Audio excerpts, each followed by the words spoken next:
Our next topic is determination of velocity, relative velocity. Let us find out relative velocity of body A with respect to B. Following steps are to be taken. Bring the body B at rest, imposing equal and opposite velocity of B on it. Impose equal and opposite velocity of B on A also, and then find the resultant velocity of VA and minus VB, which is VA plus minus VB. Now, to understand this step, let us consider the case that two bodies are moving along this parallel straight lines in the same direction. So let us consider this is VA. VA is the speed of body A moving along this direction, and VB is also moving along this direction, right?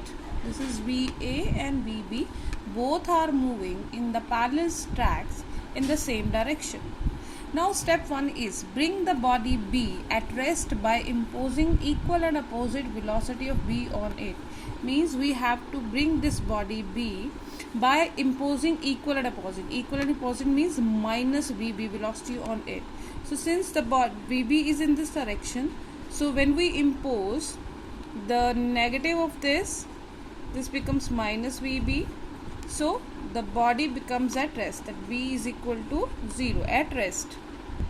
Step 3 is step 2, impose equal and opposite velocity of B on A. It means minus VB on A. Now you can see A is in this direction and minus VB, this one minus VB on this direction. So how will we impose? When we impose, we have to put this arrow and impose on this point. So this point, this becomes minus VB and this is VA. So what will be the resultant? Resultant will be, we can write here, this is VA plus minus VB, right?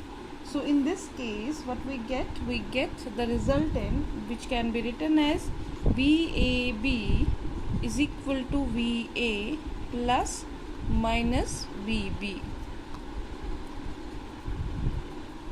And more specifically, if you see that, it means from this VA, this VB has been subtracted.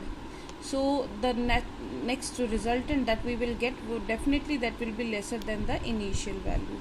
So actually the magnitude will be subtracted.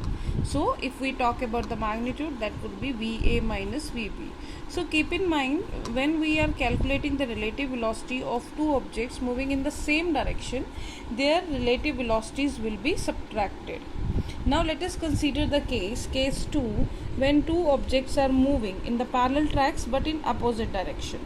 In this case, let us consider the diagram. Let VA is in this direction, and since they are moving in opposite directions, so let this is VB, right?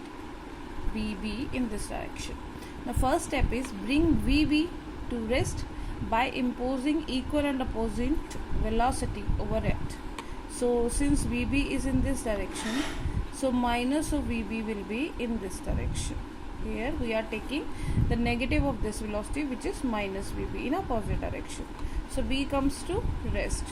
Now second step was superimpose the negative of VB to A. Now you can put this vector, pick this vector and superimpose over this tail to tail. So this is VB, this is minus VB, this is VB. So resultant will be, naturally this will be VA plus minus VB if we are talking about the directions. So VAB vector is equal to VA vector plus minus VB vector. But if we are talking about the magnitude, since two vectors are acting in same direction, so they will be added up. So net resultant in magnitude is VA plus VB. So keep in mind, when two bodies are moving along the same direction, along the same parallel tracks but in opposite direction, then their resultant velocity can be calculated by adding their velocities.